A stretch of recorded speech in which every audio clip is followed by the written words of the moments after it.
আমি আসি। আমাদের গল্পগুলো যদি ভালো লেগে থাকে তাহলে অবশ্যই সাবস্ক্রাইব করে পাশে থাকবেন। ধন্যবাদ। আর আমি প্রিয়াঙ্কা। আমাদের গল্পগুলো যদি ভালো লেগে থাকে অবশ্যই আমাদের চ্যানেলকে সাবস্ক্রাইব করে পাশে থাকবেন। বাসর ঘরে প্রবেশ করে যে এই বইঘুমটা উঠালাম, বউ আমার ছোটখাটো হাতির বাচ্চার মতো সুর করিয়া চিল্লাইয়া বলল, তুই আচমকা নতুন বইয়ের মুখে এমন শুনে আমি হতভম্ব হয়ে গেলাম। তারপর একটু এক্সট্রা নজর লইয়া যেই বইয়ের দিকে তাকাইলাম, হায়রে, এই মহিলারে তো আমি চিনি। নতুন বউ হিসেবে একটু এক্সট্রা কইরা আটা ময়দা সুজি মাখার কারণেই আমার বিশেষজ্ঞ দুইখান চোখ তাহাকে চিনিতে ব্যর্থ হইয়াছে। উড়ি মারে, এই মহিলা তো আগে আমার জীবন টানা টানা কইরা ছাড়ছে, এখন আবার আমার বিয়ে কইরা নিছে আমার সারা জীবন তেনা তেনা করার লাইগা। কথাটা ভাইবাই দুঃখের ঠেলায় অক্করে কাইন্দা লাইছি।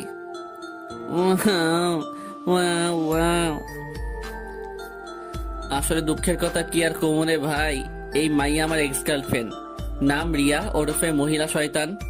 জীবনের প্রথম একটা কিউরেটর বদনা থুক্কু ডিব্বা মাইয়া দেখাই প্রেমে পইরা গেছিলাম। আর অনেক কষ্ট করিয়া তাহার সাথে লাইনটা লাগাইলাম, কিন্তু সেই কষ্টের ফল আর পাইলাম কই। 3 মাস এই বজ্জাত বেডির লগে রিলেশন ছিল, আর এই 3 মাসেই আমার মতো একটা পিচ্চি কিউট বলারে অক্করে থাকার কইতে পারমু না। আমার কান্দ নাইতাছে। তারপর হঠাৎ করে গত 17 দিন আগে তাহার সাথে একটা বিষয় নিয়ে সেই লেভেলের ঝগড়া বেঁধে গেল। আরো সাফ জানিয়ে দিল আমার সাথে আর সম্পর্ক রাখবে না, আর আমিও সুযোগ পাইয়াই তাহার জীবন থেকে ভাগা দিলাম। তারপর এক বস্তা খুশি মনে লইয়া একেবারে আড্ডাখানায় যেতেই, কি রে বেটা, কি হয়েছে তোর? এমন ছাগলের মতো লাফাইতেছিস কেন? আরে বেটা, রিয়ার সাথে ব্রেকআপ হইয়া গেছে। লেখক, ব্রেকআপ হলে মানুষ আপসেট থাকে, আর তুই এমন ছাগলের মতো 3 নম্বর বাচ্চার মতো লাফাইতেছিস কেন? আরে বেটা, লাফামো না তো কি করবো, ওই মাইয়া আমারে ভালোবাসে না। দেখ দোস্ত, আমি তোর মনের অবস্থাটা বুঝতে পারছি। প্লিজ দোস্ত, তুই মন খারাপ করে থাকিস না। দেখবি রিয়া 2-1 দিন পর আবারই তোর কাছে ফিরে আসবে। প্লিজ দোস্ত আমার, তুই স্বাভাবিক হ। আরে ধুর বেটা, আমি তো স্বাভাবিকই আছি। আমাকে দেখে কি তোর পাগল মনে হচ্ছে নাকি? রুবিল রে, ও মনে হয় ব্রেকআপের কষ্টটা সহ্য করতে না পারে এমন পাগলামো করতেছে। ধুর হালারা, তোরা তোদের চিন্তা নিয়ে থাক, আমি গেলাম। কথাটা কইয়াই বাড়ির উদ্দেশ্যে ভাগা দিলাম। পিছন থেকে হারামিগুলো ডেকেই যাচ্ছে। আমি ওদের ডাকে কোনো সাড়া না দিয়ে আমার গন্তব্যের দিকে এগিয়ে যাচ্ছি। বাসায় এসে ফ্রেশ হয়ে নিজের রুমে শুয়ে ভাবছি, আচ্ছা রুবেল তো বলল রিয়া আবার আমার লাইফে ফিরে আসবে, আর আমি শুনেছি রিলেশনে এসব ব্রেকআপ হয়ই, আবার কিছুদিন পর সব ঠিক হয়ে যায়। উড়ি মারে, এই মাইয়া কি তাইলে আবারও আমার লাইফে ব্যাক করতে চাইবে? খাইছে রে, যেই বজ্জাত মাইয়া আইডা আমাকে ব্ল্যাকমেল করে হলেও আমার লাইফে আবার ব্যাক করবেই। না, আমাকে একটা ব্যবস্থা করতেই হবে যেন ও আর আমার লাইফে ব্যাক করতে না পারে। আহ, বুদ্ধি পাইয়া গেছি। বিয়া করে এলাম, কিন্তু আমি তো এখনো অনেক চুডু। আম্মু আমার বিয়া করাইব তো, নাকি ঠ্যাঙ্গা লইয়া দৌড়ানি দিব? আর বিয়া না করলেও তো রিয়া আবারও আমার লাইফে খাইছে রে। আমি আর ভাবতে পারছি না, যেভাবেই হোক আম্মুকে রাজি করাতেই হবে। এখানে আমার জীবন মরণের প্রশ্ন। আর 7-5 কিছু না ভেবেই ফট কইরা আম্মুর রুমে গিয়ে একেবারে নিষ্পাপ বাচ্চাদের কণ্ঠে সুর তুলিয়া আমার আম্মাজানকে ডাক মারিলাম, আম্মু। আমার দিকে না তাকিয়েই জবাব দিলেন, কি ব্যাপার ছোট মিয়া, এত রস লাগাইয়া ডাক দিতেছো? মতলবটা কি? টাকা লাগবে? আরে আম্মু, তুমি তো দেখি আমাকে ভালোই বাসো না। আমি আসছি কোথায় তোমার কষ্টটা একটু কমিয়ে দিতে, আর তুমি কি না। ও মাইয়া, মাইয়া গো, আমার বাজান আসছে আমার কষ্ট কমিয়ে দিতে। আমার আব্বাজানরা কত ভাবে আমার কথাটা বলেন। ছোট মিয়া কি বলতে চান? একেবারে আম্মুর কাছে গিয়ে বসে উনার পা টিপতে টিপতে, আচ্ছা আম্মু, ভাইয়া তো বিয়ে করে ভাবিকে নিয়ে চিটাগাঙে থাকে, আর আব্বু সারাদিন ব্যবসা বাণিজ্য নিয়ে ব্যস্ত। তুমি সারাদিন একা একা বাসায় থাকো, তোমার কি কষ্ট হয় না বলো? আর তোমার বয়স হইছে, আর এই বয়সেও তুমি একা একা রান্না বান্না করো। তোমার তো একজন সঙ্গী প্রয়োজন। তো তোর কথা কি তোর ভাইয়া চাকরি রেখে বউ নিয়ে এই কিশোরগঞ্জে এসে বসে থাকবে? আম্মু তুমিও না, ভাইয়া কেন আসতে যাবে? আজব, আমি যে বড় হয়েছি সেটা কারোর চোখেই পড়ে না। মানে? আমার কথা চিন্তা করলেও তো বাসায় আরেকজন মানুষ আনা যায়। এই এই, তোর মাথাটা ঠিক আছে তো? মাত্র অনার্স দ্বিতীয় বর্ষে পড়োয়া ছেলে নাকি? ছি ছি ছি, তোর মতো ফাজিলের হাড্ডির লগে কোন বেড়ায় তার মাইয়া দিব? সারাদিন ফটং ফটং কইরা বেড়াস। আম্মু থাক, আমার ভুল হয়ে গেছে, আর জীবনেও তোমাদের ভালো চাইতে আসবো না। কথাটা কইয়াই আম্মুর রুম থেকে দ্রুত গতিতে আমার রুমের উদ্দেশ্যে ভাগা দিলাম। দেখ, এত পামটাম মাইরা কোনো লাভ হইল না। রাতে বিছানায় শুয়ে ফেসবুকিং করছিলাম, এমন সময় আম্মু আমার রুমে এসে, কি ব্যাপার ছোট মিয়া, আপনি কি বিজি? না, বিজি থাকবো কেন, কিছু বলবা? আসলে আপনার আব্বুর সাথে আপনার বিয়ের ব্যাপার নিয়ে কথা বললাম। উনিও বললেন বাড়িতে একজন মানুষের প্রয়োজনই, তাই আমিও ভাবলাম আপনার প্রস্তাবটা রাখা যায়। আম্মু, আচ্ছা, তুই কি প্রেম টেম করিস না? একেবারে সেই লেভেলে সাধু সাহিত্যা বললাম। আম্মু, তুমি এটা কি বললা? হ্যাঁ, আমি কেন শুধু শুধু প্রেম করতে যাবো? আমি তোমার পছন্দের মেয়েকেই বিয়ে করব, তাই এসব নিয়ে কোনো দিন ভাবিও নাই। হয়েছে, আর ডায়লগ মারতে হবে না। আকাম্মা, একটা প্রেমও করতে পারিস নাই, আর তোর সাথে কোন মাইয়া প্রেম করতে আসবে? তোর মতো ফাজিল বেড়ারে কোন মাইয়া পছন্দ করবে? দেখছেন নি কারবারটা, আমারে খোটা দিতেছে। এই মহিলা, তুমি আমার আম্মু না হইলে ইচ্ছা মতো এক গাঁটি কথা শোনাই দিতাম। আম্মু লাগো, তাই কিছু কইলাম না। আম্মু, এটা কিন্তু বেশি হয়ে যাচ্ছে। হয়েছে, আর ঢং করতে হবে না। আমার একটা বান্ধবীর মেয়ে আছে, শুনেছি মেয়েটা খুব লক্ষ্মী। কালকে 12টার দিকে ওখানে যাব, তুই রেডি থাকিস। আম্মু শোনো না, তুমি আব্বুকে নিয়ে দেখে আসো, পছন্দ হলে কথাবার্তা বাঁকা করে আসবা। আমি তোমার পছন্দের মেয়েকেই বিয়ে করব, আমি ওকে একটাবারের জন্য দেখতেও চাইবো না। মানে কি, তুই বিয়ে করবি অথচ তুই মেয়ে দেখবি না? আম্মু, আসলে আমিও দেখতে চাই আমার আম্মুনিটা কেমন মেয়ে আমার জন্য পছন্দ করে। আমি একেবারে বাসর ঘরেই দেখবো। ভাইরে, তারপর বাসর ঘরে আইসা দেখি ওই মাইয়া আর কেউ না, ওইটাই রিয়ানি। বেশি বাল পাকনামি করতে গিয়া নিজে ধরা খাইয়া গেলাম। কথায় আছে না, অতি চালাকের গলায় দড়ি, যেখানে বাঘের ভয় সেখানেই রাত হয়। তারপর আমি রিয়াকে বললাম, ওই সেরি, তুই শেষমেশ আমার ঘাড়ে চাপলি। বইন রে, আমি তোর কি ক্ষতি করছিলাম? কিল্লাই আমার জীবনটারে তেনা তেনা করবি? আমার কাছে এসে আমার মুখের কাছে আঙুল এনে, ওই হারামজাদা, আমি তোর ঘাড়ে চাপতে যাব কেন? তুই আমাকে জেনে শুনে বিয়ে করেছিস। আমি কেন যে আম্মুর কথায় রাজি হয়ে গেলাম? একটাবার দেখলাম না কাকে বিয়ে করছি। ওই হারামজাদা, তুই তো আমাকে বিয়ের আগে দেখছিস, আর সেই জন্যই বিয়ের আগে আমার সাথে দেখা করতে চাসনি। আমার ঠেটা পড়ছে।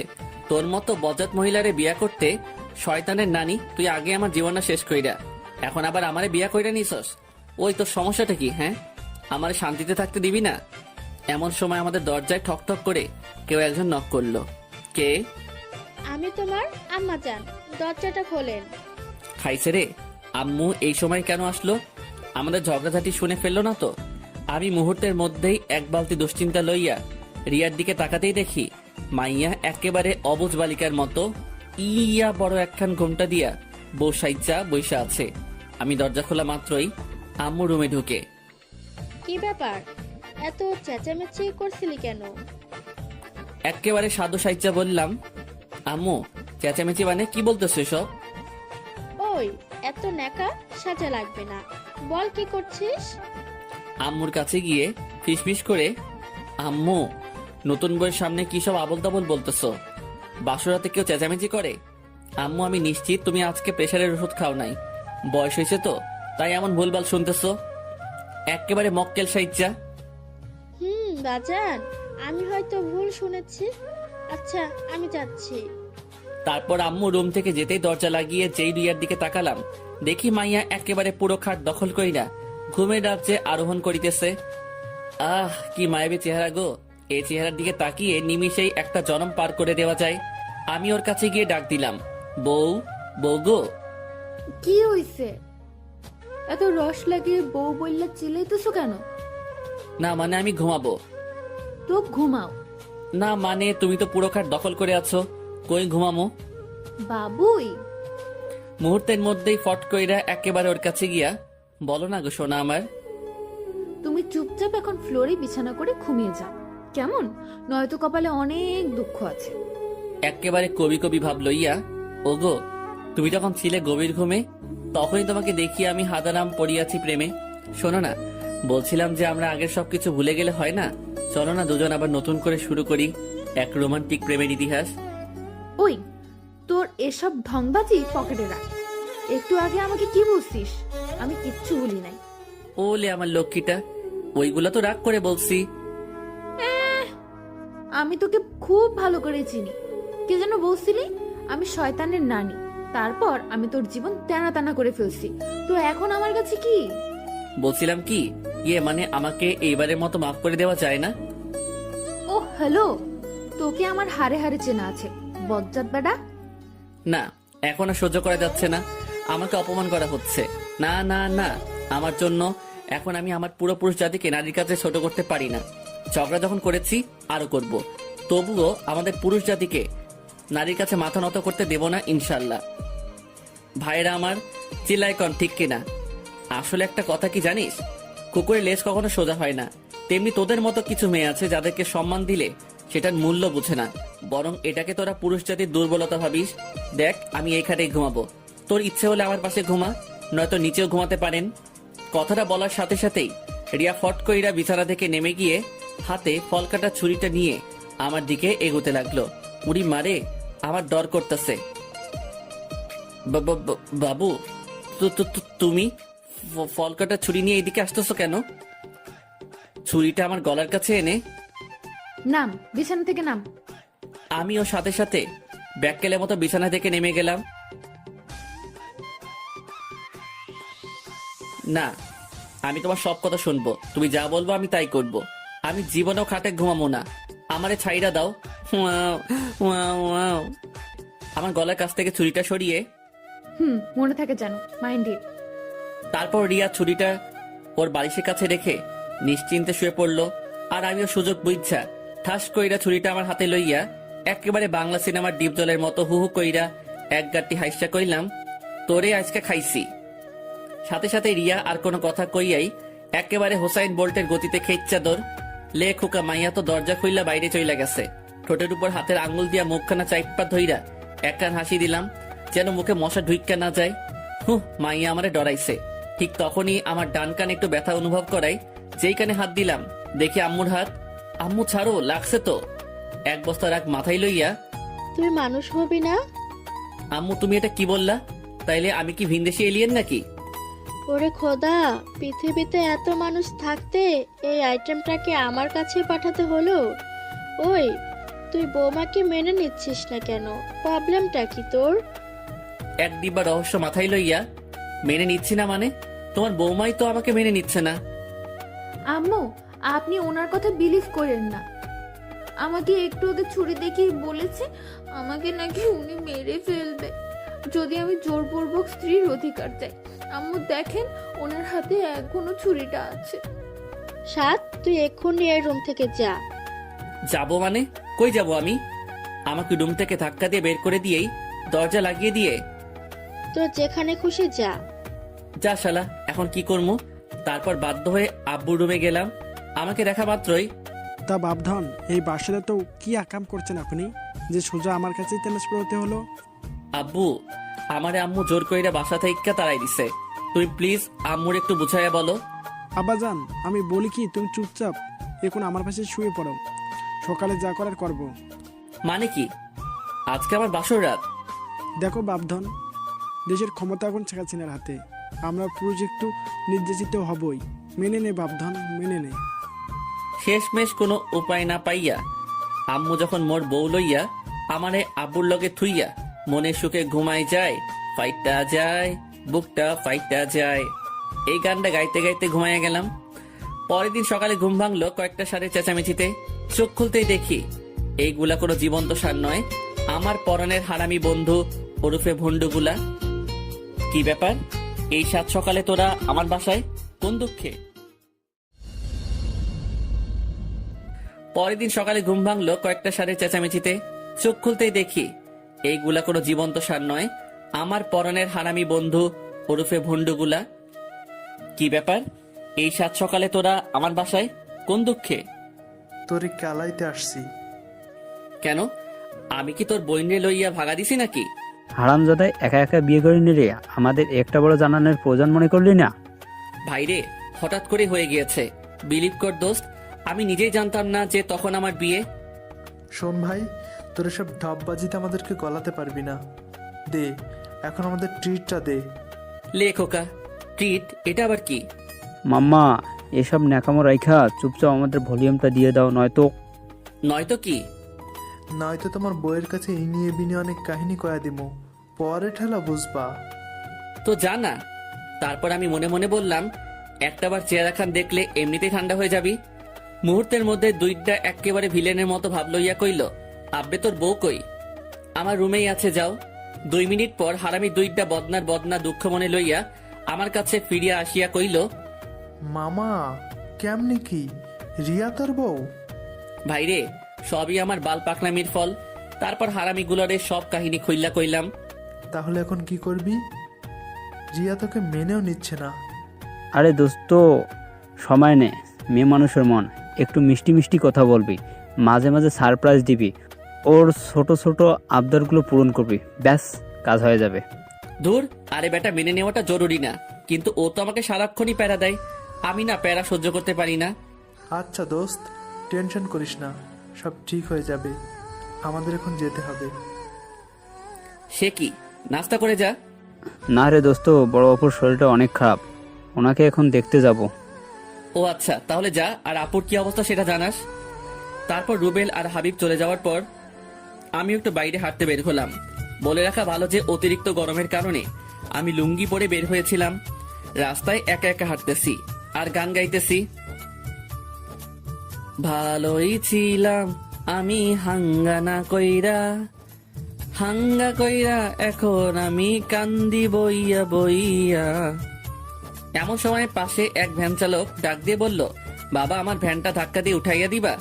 তাকিয়ে দেখি ভ্যানের একটা চাকা ভাঙ্গায় পড়ে আটকে গেছে। লোকটা মোটামুটি বৃদ্ধ, তাই একা তার পক্ষে এই ভ্যানটা উঠানোর সামর্থ্য নেই। আমিও একটু মানবতা দেখিয়ে ধাক্কা দিয়ে উঠিয়ে দিলাম। তারপর একটু এদিক ওদিক ঘোরাঘুরি করে যেই বাসায় পৌঁছালাম, দেখি আম্মুর ঠ্যাঙ্গা লইয়া আমার দিকে এগিয়ে আসছে। আমিও ফট কইরা আব্বুর পিছনে লুকাইয়া গিয়া আম্মুরে কইলাম, আম্মু, আবার কি হইছে? এই, তোর কি কোনো কমন সেন্স নাই? লেখোকা, আমি আবার কি করলাম? তারপর আম্মু মোবাইলের স্ক্রিনের ইশারা করে বলল, এসব কি? আমি যেই মোবাইলের স্ক্রিনে তাকালাম, দেখি আমার লুঙ্গি পরে একটা ছবি। খাইছে রে, এটা তো একটু আগে কেউ তুলছে। একটু আগে ওই ভ্যান গাড়িটা যখন ধাক্কা দিচ্ছিলাম তখন তুলে নিয়েছে। আর ছবিতে ক্যাপশন দিয়েছে, বিয়ের রাত পার না হতেই ভ্যান চালকের খাতায় নাম লিখালেন এক যুবক। কেমনটা লাগে? এই কামটা কেডা করলো? এই হারামজাদা, আমি কি তোকে কোনোদিন কোনো কিছুর অভাব দিয়েছি? তুই কি জন্য ভ্যান গাড়ি চালাতে গেলি? উফ, তুই আমার মান সম্মান কিছু রাখলি না। আব্বু, বিশ্বাস করো, আমি ভ্যান গাড়ি চালাই নাই। তারপর সকালের ঘটনা পুরোটা খুলে বললাম। সবই বুঝলাম, কিন্তু এই কাজটা করলো কে? আমিও তো ওইটাই ভাবছি। আব্বু, এটা আপনার ছেলেরই কাজ। যেন এই নিউজ দেখে আমার ফ্যামিলি অপমানিত হয়, সেই জন্য এই কাজ করছে। ওরে খোদা, আমি কই যাবো? নিজের সম্মান কোন বলদে ধুলাই মিশাইতে চাই? আমি এত কিছু বুঝি না, তোকে কতবার মানা করছি লুঙ্গি পইরা বাইরে বের না হতে। এখন এই নিউজ যে ভুল, এটা সবার কাছে প্রমাণ কর, নয়তো এই বাসার জায়গা নেই, ভ্যান চালায় খাবি। আচ্ছা। তারপর রুবেলকে কল দিলাম। কি রে বেটা, ভ্যান চালায় কত ইনকাম করলি? দেখ ভাই, আমি একদমই ফানি মোডে নাই, প্লিজ তুই তাড়াতাড়ি আড্ডাখানায় আয়। আচ্ছা, আসতেছি। আর হাবিবকেও নিয়ে আসবি। তারপর সোজা আড্ডাখানায় গিয়ে 3 হারামি এক হইলাম। আচ্ছা, মূল কাহিনীটা একটু বলতো।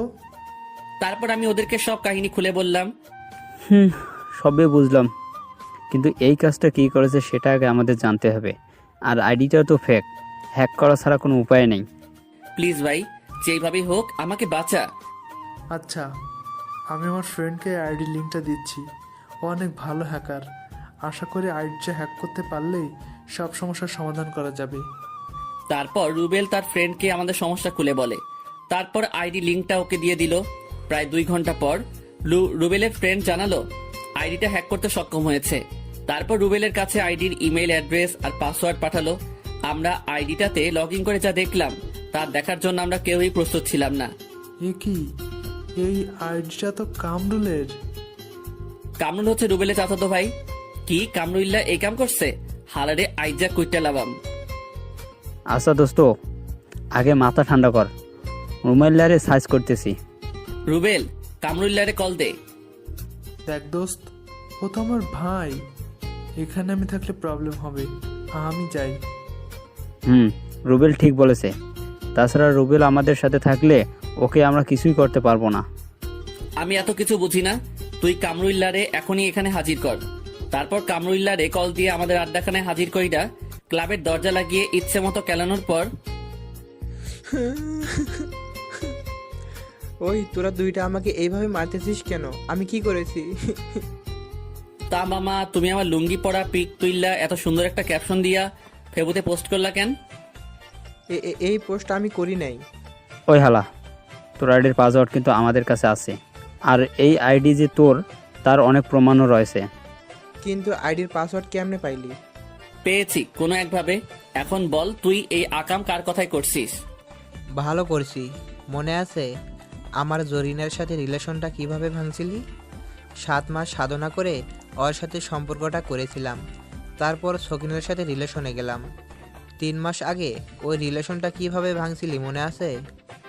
গত 3 মাস আগে বাজারের দিকে যাচ্ছিলাম, তখনই খেয়াল করলাম কামরুল্লাহ চকিনার সাথে বৈশা মনের সুখে প্রেম চালাইয়া যাইতেছে।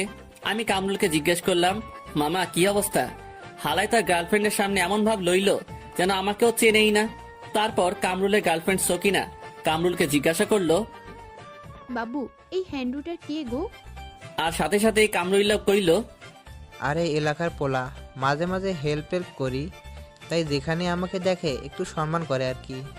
আমি মনে মনে কইলাম, দেখছনি কারবারটা, হালাই ওর গার্লফ্রেন্ডের সামনে আমরা ছোট করছে, দাঁড়া তোরে বাসটা দিতেছি। তারপর যেই ভাবা সেই কাজ, কামরুল্লাহ রে ওর গার্লফ্রেন্ডের সামনে কিছু ভাষণ শুনাইয়া দিলাম। কিরে কামরুল্লাহ, তোর মধ্যে কি একটু মনুষ্যত্ব নাই? কয়েক মাস আগে জরিনার লাইফটা শেষ করলি, মায়াটা এখন ওপারে যাবে। তারপর গেলি মর্জিনার লাইফে, এখন মর্জিনারে নদীর পাড়ে দাঁড় করিয়ে রেখে এখানে আরেক মাইয়ার লগে টাঙ্কি মারস। আর কয়টা মাইয়ার জীবন এইভাবে নষ্ট করবি? মর্জিনা নদীর পাড়ে দাঁড়িয়ে আছে, আমি আসার সময় তোর কথা জিজ্ঞেস করছিল, ভালো হ। কথাগুলো এক নিমিষে কইয়াই প্যান্টের পকেটে হাত ঢুকাইয়া থুক্কু। তখন লুঙ্গি পরা ছিলাম, লুঙ্গির এক কোনা কাঁধের উপর তুইলা এক বালতি খুশি মনে লইয়া একেবারে তামিল সিনেমার নায়কদের মতো স্টাইল কইরা ওই স্থান থেকে ভাগা দিলাম। আর ততক্ষণে কামরুল আর সকিনার প্রেম কাহিনী ইতিহাসের স্মৃতির পাতায় স্থান করিয়া লইল। দেখ ভাই, ওই ঘটনার জন্য আমি সত্যি লজ্জিত, কিন্তু হালা তুই আমারে সবার কাছে এইভাবে ছোট করতে পারলি? তুই তো আমার ল্যাংটা কালায় দোস্ত ছিলি, তুই একটা মাইয়ার জন্য আমার উপর প্রতিশোধ নিতে পারলি? আসলে আমি এই কাজটার প্রতিশোধ নেওয়ার জন্য করি নাই, আসলে তোর বউ রিয়ার কথায় আমি এই কাজটা করেছি। রিয়ার কথায় তুই সাদকে এইভাবে ছোট করতে পারলি? ওই হারামজাদা, রিয়া তোরে কত টাকা দিয়েছে? আজব, টাকার জন্য কেউ এসব করে নাকি? রিয়া বলছে এই কাজটা করতে পারলে ফুলটুসির সাথে আমার লাইনটা করিয়ে দেবে, তাই করেছি। কামরুল্লার মুখে এই কথাটা শোনা মাত্রই আর এক মুহূর্ত দেরি না কইরা আমি আর হাবিব আবারও আধা ঘন্টা এই হালারে কেলাইলাম। তারপর ওর গুলটু মার্কা চেহারাটার কয়েকটা ছবি তুইলা ওর এই আইডিতেই, যে আইডিতে আমার লুঙ্গি বড় ছবিটা পোস্ট করেছিল, ওর ছবিগুলো পোস্ট কইরা ক্যাপশন দিলাম, সাদ ভাইয়ার নামে মিথ্যা গুজব ছড়ানোর পর আমার বর্তমান অবস্থা। তারপর কয়েক বস্তা রাগ মাথায় লইয়া বাসার উদ্দেশ্যে রওনা হলাম। না, রিয়াকে আজকে একটা শিক্ষা দিয়েই ছাড়বো, হারামজাদি বহুত বাইরে গেছে। তারপর বাসায় প্রবেশ করে যেই আমার রুমে ঢুকলাম, রিয়ারে দেখা তো ভাই আমি অফ করে কাইত হইয়া গেছি। ভাইরে, আমার পছন্দের কালার ব্ল্যাক কালারের শাড়ি পরছে, তার উপর আবার হাতে লাল চুড়ি, খোলা চুল, গায়ে নুপুর। এই ভাই, এই মাইয়াকে আমার ক্লাস খাওয়াইতে মাইরা লইমনি। রিয়াকে দেখা মাত্রই আমার বস্তার রাগ মুহূর্তের মধ্যেই রকেটবিহীন মঙ্গল গ্রহে ভাঙা দিল। তারপর গান গাওয়া শুরু করলাম, আখ খেতে ছাগল বন্দি, জলে বন্দি মাছ, নারীর প্রেমে পুরুষ বন্দি, ঘোড়ায় 12 মাস। ও কি গো আমার মন ভালা না। এই কুখ্যাত গানটা গাইতে গাইতে একেবারে ছাদে চলে আসলাম। ছাদে বসে গল্প লিখছিলাম, এমন সময় রিয়া এসে বলল, কি মিস্টার, খাবেন না? আচ্ছা ভাই, তুই চাষটা কি বলতো? মানে কি? আবারও ঝগড়া করবা? হ্যাঁ ভাই, তোর প্রবলেমটা কি? তুই কামরুল্লারে দিয়া আমার এমন ব্যাড পিক ফেসবুকে তো পাবলিশ করলি কেন? আপলোড করছি, ভালো করছি, আরো করমু। তুই কি যেন বলছিলি? আমি তোর জীবন তেনা তেনা কইরা দিছি। এখন বুঝবি কত ধানে কত চাল। প্যারা যে কি সেটা টের পাবি। সবে মাত্র তো শুরু। কথাগুলো বলেই রিয়া ছাদ থেকে নিচে চলে যেতে লাগলো, আর আমি মদনের মতো নিজের গালে নিজেই থাপ্পড় দিয়া কইলাম, সাদ ভাই তুই গেলি। তারপর এক বালতি সমবেদনা মনে লইয়া নিচে গেলাম খাবার খাওয়ার জন্য। খাওয়া দাওয়া শেষ করে রুমে গিয়ে একটু বিশ্রাম নিতেছি। এমন সময় আব্বু আর আম্মু আমার রুমে আসলো। তোমরা? আচ্ছা তুই কি চাস বল তো? তখন তো বিয়ের জন্য পাগল হয়ে গিয়েছিলি, এখন বৌমাকে মেনে নিচ্ছিস না কেন? আম্মু সত্য বলতেছি, আমি রিয়াকে মেনে নিলেও ও আমাকে মেনে নিচ্ছে না। কি? নিজের দোষ এখন বৌমার উপর চাপাচ্ছিস? লজ্জা করে না তোর? আব্বুর মাথায় হাত দিয়ে বলতেছি, আম্মু আমি সত্যি। এতটুকু বলতে আব্বু ফট কইরা আমার থেকে 3 ফিট দূরে গিয়ে কইল, ওই তুই একদম আমার মাথায় হাত দিয়ে কসম বলবি না। আমি এই অল্প বয়সে মরতে চাই না। ওরে মারো মুঝে মারো। আচ্ছা আম্মু, রিয়া কোথায়? কিচেনে আছে। কেন? আমি আম্মুর কথার কোনো জবাব না দিয়েই কিচেনে চলে গেলাম। তারপর রিয়ার কাছে গিয়ে নরম গলায় বললাম, রিয়া বল। আমি তোমার সব কথা শুনবো, কখনো তোমার কথার অবাধ্য হব না। প্লিজ আব্বু আম্মুকে ম্যানেজ করো। এই তো লক্ষ্মী ছেলের মতো কথা। আমার সোনাটা বাবুটা, এই কথাটা মনে থাকবে তো? এই তো লক্ষ্মী ছেলের মতো কথা। আমার সোনাটা বাবুটা, এই কথাটা মনে থাকবে তো? আমি মাথা ঝাঁকিয়ে সম্মতি প্রদান করলাম। শোনো, এখন থেকে তুমি প্রতি রাতেই নিচে ঘুমাবা, আর আমার সাথে একদমই ঝগড়া করবা না। আর রাতে ঘুমানোর সময় দরজা আনলক করে ঘুমাবা। আমার বিছানা প্রতিদিন পরিপাটি করে রাখবা। মাঝে মাঝে আমার পা টিপে দিবা, কেমন? উফ, মেজাজটা পুরাই 420 হইয়া যাইতেছে। না না, এখন রেগে গেলে চলবে না। আব্বু আম্মুকে শান্ত করতে হলে এখন আমাকে হ্যাঁ বলে দিতে হবে, তারপর বাকিটা বুঝামু। আচ্ছা বাবু। এই তো আমার লক্ষ্মী সোনাটা, এই নাও তোমার একটা ফ্লাইং কিস। মনে মনে কইলাম, যা আগে আব্বু আম্মুর সামলা, পরে ঠেলা বুঝাইতেছি। আলাবু বেপি। আই লাভ ইউ টু সোনা। তারপর রিয়া আব্বু আম্মুর কাছে গিয়ে, আম্মু আপনার ছেলে সব ভুল বুঝতে পারছে। প্লিজ আপনারা ওকে আর কোনো প্রেশার ক্রিয়েট করেন না। আসলে অনেক ভালো একটা ছেলে, ওর প্রতি আমার কোনো অভিযোগ নেই। কথাগুলো বলেই রিয়া আবারও কিচেনে চলে গেল। আম্মু আমার কাছে এসে আমার পেটে গুতা দিয়া কইল, এতদিনে বুঝতে পারছিস? তারপর সেই লেভেলের একখানা ভেটকি মাইরা আম্মু আর আব্বুও আমার রুম ত্যাগ করিল। তারপর আমিও সেই লেভেলের ভাব লইয়া বাসা থেকে বের হতে যাব। ঠিক তখনই মনে পড়লো, আরে আমি তো লুঙ্গি পরা খাইছে রে। আগের বাসটার কথা মনে কইরাই দুঃখের ঠেলায় অক করে কাইন্দা লাইছি। আমার লুঙ্গি। তারপর আবারও রুমে আইসা আমার সাদের লুঙ্গি খুইলা প্যান্ট পইরা আড্ডাখানার উদ্দেশ্যে বেরিয়ে পড়লাম। রাস্তায় হাঁটতেছি, এমন সময় হাবিবের এক্স এর সাথে দেখা। ও মা, সাথে একটা পিচ্চি কিউট পোলাও আছে। আসেন ভাই, এই মায়াডারে একটু চেতাইয়া আসি। আমি হাবিবের এক্স কে উদ্দেশ্য করে, আরে জান্নাত তুমি? হাবিবের এক্স এর নাম জান্নাত। হ্যাঁ সাদ ভাই, কেমন আছেন? জি আলহামদুলিল্লাহ। তারপর জান্নাতের সাথে পিচিটাকে জান্নাতকে দেখিয়ে জিজ্ঞেস করলাম, বাবু উনি তোমার কি হয়? আঙ্কেল, উনি আমার আম্মুনি হয়। আরে বেটা, উনি তোর আম্মু হইলে আমারে ভাই ক ভাই, কারণ আমার বন্ধু তোর আম্মুর বাবু ছিল। ওমা তাই? তাহলে তো তুমি আমার ভাইয়াই হও। এক বালতি রাগ মাথায় লইয়া, এই আপনি কখনোই শুধরাবেন না। ঠিক তখনই একটা ভড়িওয়ালা পাবলিক আইসা জান্নাতকে জিজ্ঞেস করলো, জানু কি হয়েছে? না জানো, তেমন কিছু না। জানা তোমার বর নাকি? জি ভাইয়া।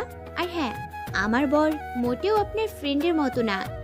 আমাকে একটু অবহেলা করে না, সবসময় ছায়ার মতো আমার সাথে থাকে। ও হাগু করতে গেলেও সাথে যায় নাকি? কথাটা কইয়াই খেচ্ছা দৌড়, আর পিছন থেকে জান্নাত ঝড়ের বেগে গালাগাল দিয়ে যেতে লাগলো। তোর কপালে বউয়ের আদর নেই, তোর বউ তোরে দিয়ে ঘরের কাজ করাবে। হারামি কুত্তা ইতর, সব কথাগুলো মিলায় নিস। একটু দাঁড়াইয়া কইলাম, তাতেও সমস্যা নাই, তোমারটার মতো অমন ভড়িওয়ালা না হইলেই হয়। কথাটা কইয়াই আবারও দৌড় লাগাইলাম। প্রায় 3.5 মিনিট দৌড়ানোর পর আড্ডাখানায় পৌঁছালাম। কি রে বেটা, এমন ভাবে হাঁপাচ্ছিস কেন?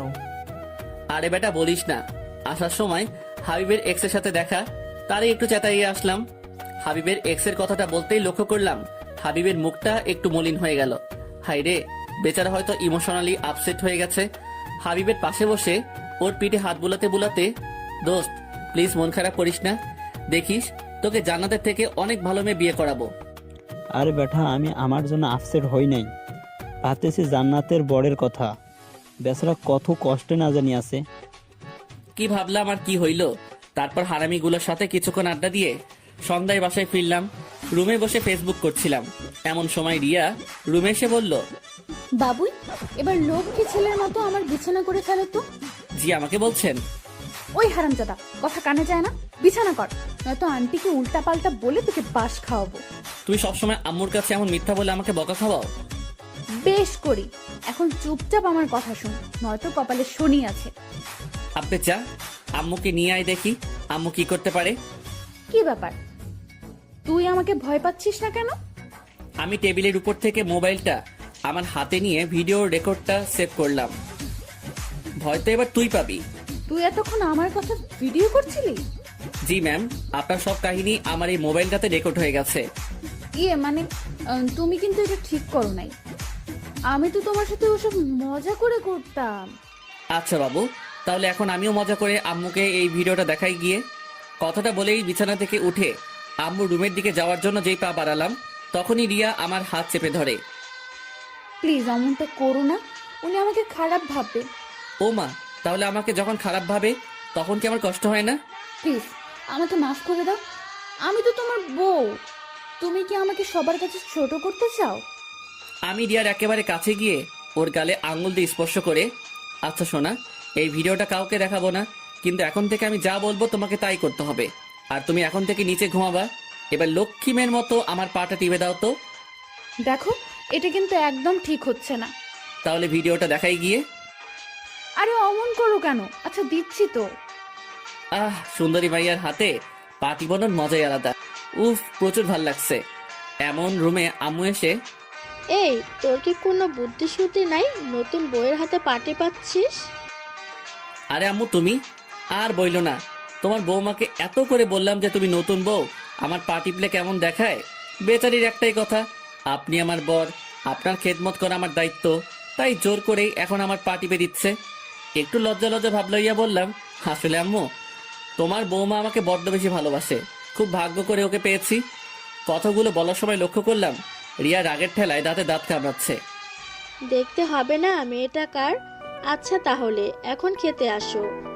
আচ্ছা আম্মু, তুমি যাও, আমরা আসতেছি। আম্মু রুম থেকে যেতেই, তুই আমার দিয়ে পার্টি পাইলি? তুই একদমই ভালো না, খুব পচা, আমার মান সম্মান কিছুই রাখলো না। লে খোকা, তুই আমার পা টিপ্পা দিছিস, এতে আবার মান সম্মান যাবে কেন? বিয়ার পর প্রত্যেকটা মেয়ের দায়িত্ব তার স্বামীর পা টিপে দেওয়া। ভাইরা আমার, চিল্লা এখন ঠিক কিনা? তুই সারা জীবন এমন হিংসুটটাই থাকবি। কথাটা কইয়াই রিয়া খাওয়ার জন্য খাবার টেবিলের উদ্দেশ্যে রুম থেকে বেরিয়ে যেতে লাগলো। চেতিস না বইন, আমি হাসা কথাই কইছি। এই যে পাঠকগণ, আপনারা একটু বইয়া জিরাইয়া লন, আমি খাইয়া আইতাছি। আর হ্যাঁ, আজকে খাওয়ার জন্য আপনাদের সাধবো না, অন্য একদিন খাওয়া মনে। এই কথাটা আমি মনে মনে কইতাছি, আপনারা শুনেন না কেমন? বাল খাওয়ামু আপনাগরে। এত পাবলিক খাওয়াইলে আমার আব্বাজানের পকেট ফাঁকা হইয়া যাইব। তারপর খাওয়া দাওয়া শেষ কইরা রুমে আসতেই রিয়ারে কইলাম, বাবু আমার বিছানাটা করে দাও তো। রিয়া এক বাটি রাগ লইয়া যেই আমার দিকে তাকাইলো, তখন আমিও মোবাইলটা নাড়াচাড়া কইরা তাকে দেখানো মাত্রই এক বদ্দা সমবেদনা আর এক বালতি রাগ মাথায় লইয়া বিছানাটা কোনোভাবে করেই সে নিচে বিছানা করে শুয়ে পড়লো। তারপর আমিও খুশিতে গদগদ করতে করতে কখন যে ঘুমিয়ে পড়লাম নিজে জানি না। রাত প্রায় 2টা, অকারণেই ঘুমটা ভেঙে গেল। হঠাৎ করেই কেন যেন রিয়ার দিকে আমার চোখটা আটকে গেল। মনের মধ্যে অজানা এক শিহরণে ভেতরটা কেমন যেন কেঁপে উঠল। চারিদিকে শুনশান নীরবতা। সত্যি কথা বলতে আমাদের এই রাতটা আমাদের ব্রহ্মাকেও অন্যরকম রূপ ধারণ করে দেয়। একদিন বিখ্যাত কবিদের বুকে শুনেছি, ঘুমন্ত অবস্থায় মেয়েদের নাকি অনেকটা অস্পর্শীর মতো লাগে, কিন্তু ঘুমন্ত অবস্থায় একটা মেয়ের চেহারায় যে এতটা মায়া যুক্ত হয় সেটা হয়তো আমরা নিজ চোখে না দেখলে বিশ্বাসই করতে পারবো না। ব্রহ্মাণ্ডের সকল মায়া যেন তার চেহারায় বেদাতা ঢেলে দিয়েছেন। হুট করে লক্ষ্য করলাম রিয়া একটু অতিরিক্ত ঠান্ডার কারণে গুটিসুটি বেড়ে শুয়ে আছে। তারপর বিছানা থেকে চাদরটা নিয়ে ওর গায়ের উপর দিয়ে ওর কপালটা একটু চুমু এঁকে দিলাম। সকালে নাস্তার টেবিলে বসে নাস্তা করেছি, এমন সময় আম্মু বলে উঠলো, সাদ, আজকে তো 3 দিন পূর্ণ হলো, তাই আজকে তোকে রিয়াকে নিয়ে রিয়াদের বাসায় যেতে হবে। আমাকে যেতে হবে কেন? তুমি গেলে সমস্যাটা কি? আমার এমন বোকাশোকা উত্তর শুনে রিয়া হুট করে হু হু করে হেসে উঠল। আহা কি হাসি! এই হাসির প্রেমে পড়েই আমি নির্দ্বিধায় পরলোক গমন করতে পারবো। আম্মু আমার এমন উত্তর শুনে আম্মু হাসবে না কাঁদবে বুঝে উঠতে পারছে না। তুই কি আমার সাথে মজা করছিস? আরে গাধা, বিয়ের 3 দিনের মাথায় স্বামী স্ত্রী দুজনকেই স্ত্রীর বাসায় যেতে হয়। আমিও তো তোর আম্মুকে নিয়ে গিয়েছিলাম। তোর নানা নানি কি যত্নটাই না করেছিল। আম্মু আমি একা যেতে পারবো না, আমার দর করে। তাহলে আমার লক্ষ্মী, বিয়ে করার আগে তো ভয় লাগে নাই? রেডি হয়ে নে, কিছুক্ষণ পরেই রওনা হবি। ভাইরে, আমার আম্মুরে ক্যাডাই বুঝাইবো? আমি এখন অনেক ছোট, একলা একলা কেমনে যাবো? দুঃখের ঠেলায় অক্ষরে রানু মণ্ডলের সেই কুখ্যাত গানটা আ আ কইরা মনের মধ্যে বাইজে উঠতেছে। বহু নেকামি কাহিনী এবং ঠেলাঠেলির পরও কোনো উপায় না দেখা বাধ্য হয়েই শ্বশুর বাড়ির উদ্দেশ্যে রিয়াকে নিয়ে রওনা হলাম। রাস্তায় গাড়ির মধ্যে রিয়ার দিকে তাকাইতেই মনের মধ্যে কাউয়ার মতো কাকা কইরা উঠলো, আহারে আমার না জানি কি হাল করে ওর বাসায় নিয়া। এই যে পাঠক ভাইয়েরা, আমার জন্য একটু দোয়া কইরেন। বুঝতেই পারছেন প্রথম শ্বশুর বাড়িতে যাইতেছি। প্রায় 35 মিনিট পর জার্নি করার পর আমি আমার শ্বশুর বাড়িতে পৌঁছালাম। আহা, শ্বশুর বাড়িতে প্রবেশ করা মাত্রই মনটা একেবারে ফুরফুরা হইয়া গেল। আরে ভাও, কত যে আটাবতী, ময়দাবতী আর রূপবতী তরুণী ঝাঁক এইখানে বিরাজ করিতেছে। উফ, আমি নাকি আমার শ্বশুর বাড়িতে আসতে গিয়ে এত ভয় পাচ্ছিলাম। কত বড় হাদারাম আমি। মনটাই কইতেছে মাহফুজুর রহমানের গান ফুল ভলিউম দিয়া শুই না, তার প্রতিশোধ নেই। কিন্তু ভাই, নিজের উপর প্রতিশোধ নিতেও কেমন যেন মায়া আছে। তাই আর কিছু না কইরাই আমাদের জন্য পরিপাটি করে রাখা রুমটাতে প্রবেশ করলাম। কিছুক্ষণ বিশ্রাম নেওয়ার পরই এক গাঁটটি মহিলা, থুক্কু যুবতী মাইয়া আইসা আমার চারিপাশে ঘ্যান ঘ্যান করিতে লাগিল। আহ, মাইয়াগুলো এক একটা কিউরেটর বদনা, ধুরু খুশি ঠেলায় আবল তাবল কইয়া লাইতেছি। মাইয়াগুলো এক একটা কিউরেটর ডিব্বা। আহ, দেখলেই পরানটা জোড়াই যায়। এই ঝাঁক থেকে অনায়াসে 2-4টা গার্লফ্রেন্ড বাইসা লয়ন যাইব, কিন্তু আমি তো বিয়া করে লাইছি, তাই গার্লফ্রেন্ড লওয়া হইল না। তারপর শালিকাগুলোর সাথে কিছুক্ষণ আড্ডা দিয়া দুপুরে খাবার খাইয়া সেই আমার বিখ্যাত কাপড় লুঙ্গি পইরা একটু এক্সট্রা কইরা জামাই জামাই ভাব লইয়া শালিকাদের সাথে ঘুরতে বের হলাম। তারপর বেশ কিছুক্ষণ ঘুইরা টুইরা আবারও রিয়ানির কাছে ফিরে আসলাম। দেখি মহারানী আমার মনের শখে ঘুমাইতেছে। আমি আস্তে আস্তে রিয়ার কাছে গিয়ে ওর গালে হাত দিয়ে স্পর্শ করতেই ফট কইরা রিয়া উঠে বসেই, এই, তুই আমাকে টাচ করলি কেন? তোর মতলবটা কি? লে খোকা, তুমি না ঘুমিয়েছিলা? কি? তার মানে তুই আমার ঘুমের সময় আমার অসহায়ত্বের সুযোগ নেস? তুই আমার এত বড় সর্বনাশ কেমনে করলি? বিশ্বাস করো বইন, আমি তোরে কিচ্ছু করি নাই। তোর বিশ্বাস না হইলে পাঠকগণকে জিজ্ঞেস কর। যা শালা, করোনা ভাইরাসের কারণে 3 ফুট দূরত্ব বজায় রাখার কথা শুনেছি, কিন্তু 4 ফুট দূরত্ব কেন? রিয়া ঠাস কইরা বালিশ দিয়া আমার মাথায় মাইরা, তোর গবেষণা নিয়ে তুই থাক, আমি গেলাম। কথাটা কইয়াই রিয়া রুম থেকে ভাগা দিল। আর আমিও দুঃখের ঠেলায় চুপচাপ বিছানায় শুইয়া রানু মণ্ডলের গানটা শুনতে শুনতে ঘুমাইয়া গেলাম। সন্ধ্যার দিকে রিয়ার ডাকে ঘুম ভাঙলো। আই শুনছো? বলো। রিয়া আমার পাশে বসে আমার মাথায় হাত বুলাতে বুলাতে, লক্ষ্মী আমার, ওঠো। কি ব্যাপার? মাইয়ার মতলবটা কি? হুট কইরা এত চেঞ্জ? তুমি ঠিক আছো তো? শোনা, আমি ঠিক আছি। তুমি ফ্রেশ হয়ে একটু বাইরে আসো, আমার নানু আর মামা মামি এসেছে তোমাকে দেখার জন্য। দেখছনি কারবারটা? আচ্ছা তুমি যাও, আমি আসতেছি। আরে তুমি ফ্রেশ হয়ে আসো তো, আমি তোমাকে নিয়েই যাব। তারপর আমি ফ্রেশ হয়ে আসতেই ও আমার হাতে ধরে এমন ভাবে আমাকে ওর নানু আর মামা মামির সামনে নিয়ে গেল যেন এই দুনিয়াতে আমাদের মতো এত সুখী দম্পতি আর একটাও নাই। আমি ওনাদের সামনে গিয়ে সালাম দিলাম। সবাই আমার সালামের উত্তর দিয়ে আমাকে নানান প্রশ্ন করতে শুরু করলো, আর আমিও হাদারামের মতো ওনাদের বিরক্তিকর প্রশ্নের উত্তর দিয়ে যাচ্ছি। তারপর ওনাদের সাথে কথা শেষ করে রুমে এসে বিশ্রাম নিচ্ছিলাম। এমন সময় রিয়া এসে বলল, বাবুই চলো, খাবার টেবিলে তোমার জন্য সবাই অপেক্ষা করছে। তারপর সোজা খাবার টেবিলে গিয়ে বসলাম। তা বাবা, তোমার এখন কোনো অসুবিধা হচ্ছে না তো? না না আব্বা, কোনো অসুবিধা হচ্ছে না। দেখো বাবা, রিয়া হয়তো একটু রাগী, কিন্তু ওর মনটা অনেক ভালো। আমি তো ওর মামি হই, তারপরও আমাকে ওর মায়ের মতো মানে। ব্যাককেলের মতো মুখে হাসি বজায় রেখা, জি মামি, ও খুব লক্ষ্মী মেয়ে। কথাটা বলার পরপরই লক্ষ্য করলাম আমার শ্বশুর মশাই এক বালতি রহস্য লইয়া কেমন ভাবে যেন আমার দিকে তাকাচ্ছে। আমার নাতনিটা একদম আমার মতো সহজ সরল, কোনো ঘুরপ্যাচ বুঝেই না। আমি আবারও মদনের মতো মুখে এক বালতি হাসি বজাইয়া রেখা, নানু, ওর ব্যবহার তো এখনো সেই বিছানায় হিসু করা পিচ্ছি বাচ্চাদের মতো, একদমই ঘোর প্যাচ বোঝে না। মনে মনে কইলাম, বইন একদমই ঘোর প্যাচ বোঝে না, শুধু ভেতর একটু জিলাপির প্যাচ আর কি। আমার শ্বশুর মশাই এই আইটেমটাকে কোথা থেকে কুড়ায় আনছে কে জানে। তারপর খাওয়া দাওয়া শেষ করে একটু বিশ্রাম নিয়ে তারপর একা একা একটু ছাদে গেলাম। ও মা, ছাদে হিন্দি গান কে শুনে? ছাদের আবছালোয় চোখে পড়লো ছাদের এক কোণায় কেউ একজন উল্টো দিকে বসে এই এত রাতে হিন্দি গান শুনতেছে। আমি ওনার কাছে গিয়ে ওনার চেহারাটা দেখা মাত্রই আমার চোখ খুইলা মাটিতে পইরা যাওয়ার অবস্থা। তারপর নিজেকে একটু সামনে নিয়ে আমতা আমতা করে বললাম, আব্বা, আপনি? আরে বাবা, তুমি বসো। না মানে আব্বা, রুমে বসে বোরিং লাগছিল তাই একটু ছাদে আসছিলাম আর কি। আচ্ছা আব্বা, আমি আর তাহলে যাচ্ছি। কথাটা বলেই আমি হুসাইন বোল্টের গতিতে হাইটটা হাইটটা ভাগা দিতে লাগলাম। জামাই শোনো, আরে এইদিকে আসো। আমি আবারও ওনার কাছে গিয়ে, জি আব্বা। আরে বসো, রুমে গিয়ে কি করবা? কথাটা বলেই আমার হাতে টান দিয়ে আমাকে ওনার কাছে বসিয়ে দিল। আমার কানের কাছে এসে ফিসফিস করে বলল, আচ্ছা বাবা, তুমি সত্যি বলো তো, খাবার টেবিলে বসে তুমি রিয়ার নামে যে প্রশংসা করলে তা সত্যি? একটু ইতস্ততা বোধ করে, কি বলেন আব্বা, আপনার মেয়ে তো ভালোই। ডাল মে কুছ কালা হে। জি আব্বা, কিছু বললেন? আরে না বাবারে, কেউ না বুঝলেও আমি তোমার দুঃখটা বুঝতেছি, কারণ ওর আম্মুর সাথে জীবনটা পার করতেছি তো। মেয়েটা একদমই তার মার মতো হয়েছে। লজ্জা শরম পকেট রাইখা, আব্বাজান, আপনি আমার মনের কথাগুলো বুঝতে পারছেন। আচ্ছা আব্বাজান, এই মাইয়াটা কি সত্যি আপনার? মানে? না মানে আব্বা, একটু আপনার সাথে মিলে না।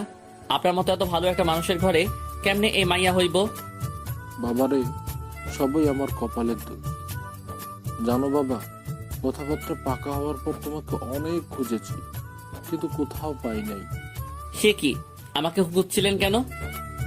দেখো, আমি একটা পুরুষ মানুষ হয়ে আর একটা পুরুষের জীবনে কেমন যাই না শুই না ধ্বংস হতে দেই, তাই তোমাকে খুঁজছিলাম আগামী সতর্ক সংকেত জানানোর জন্য। কিন্তু বাপরে, তোমার কপালটাই খারাপ। আচ্ছা বাবা, বাদ দেন, যা হবার তা তো হয়ে গেছে। আপনি যখন আমার শাশুড়ি আমার সাথে জীবনটা পার করতে পেরেছেন, তাহলে আমাকেও পারতেই হবে।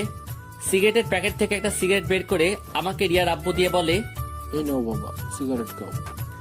আচমকা শ্বশুর আব্বার মুখে সিগারেট খাওয়ার কথা শুই না আমি কয়েক সেকেন্ডের জন্য হার্ট অ্যাটাক কইরা মরতে মরতে গিয়েও বেঁচে গেলাম।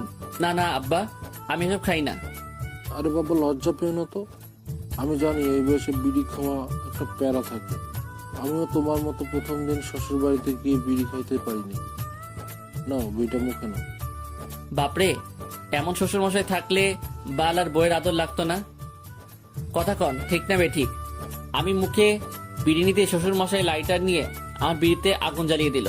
তারপর আমার পরনে শ্বশুর মশাই নিজেও একটা বিড়ি ধরাইয়া ঘুম টানতে লাগলো। আহা, শ্বশুর আর জামাই বৈশা একলগে বিড়ি খাওয়ার মজাই আলাদা। দুই ভাই থুক্কু, দুই জামাই শ্বশুর মিল্লা বিড়ি টানতাছি। এমন সময় হঠাৎ করে দেখি আমার শাশুড়ি আম্মা, রিয়ার নানু, রিয়ার মামি আর রিয়া আমাদের সামনে এসে হাজির। এসব কি? উড়ি মারে, বেশি বাল পাকনামি করতে গিয়া ধরা খাইয়া গেলাম। এখন কি করবো?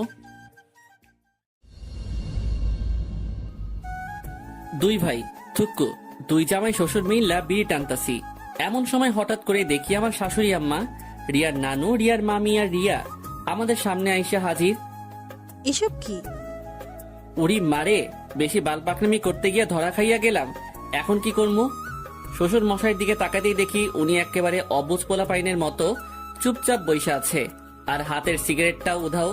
তারপর শ্বশুর মশাই আমার কানের কাছে এসে ফিস ফিস করে বলল, জামাই, ওনারা এইভাবে হুট করে চলে আসে? আমার পূর্বের অভিজ্ঞতা আছে বলে আমি সিগারেটটাও উধাও করে দিয়েছি। এখন তুমি একটা কিছু বলে ওনাদের সান্ত্বনা দিয়ে দাও। এই, তোমার কি কোনোদিনও বুদ্ধিশুদ্ধি হবে না? লুকিয়ে লুকিয়ে সিগারেট খাও ভালো কথা, এখন আবার জামাইকে নিয়ে খাচ্ছ। লজ্জা শরম কি আকাশে উঠাইছো? এই রে, এখন কি কমু? আমার শ্বশুর মশাইয়ের সাথে সাথে আমার মান সম্মানও তো মঙ্গল গ্রহে পাড়ি জমাইতেছে। এই রে, বুদ্ধি পাইয়া গেছি। আম্মা, আপনি আসলে ব্যাপার যেমন ভাবছেন ব্যাপারটা কিন্তু তেমন না। এই যে ভাইরা আপুরা, কোথায় যেতেছেন? ভিডিও দেখেই চলে যাবেন সেটা তো হবে না, আমাদের চ্যানেলটা সাবস্ক্রাইব করতে হবে তো। তাড়াতাড়ি আমাদের চ্যানেলটা সাবস্ক্রাইব করুন আর নেক্সট পার্টের জন্য অপেক্ষা করুন।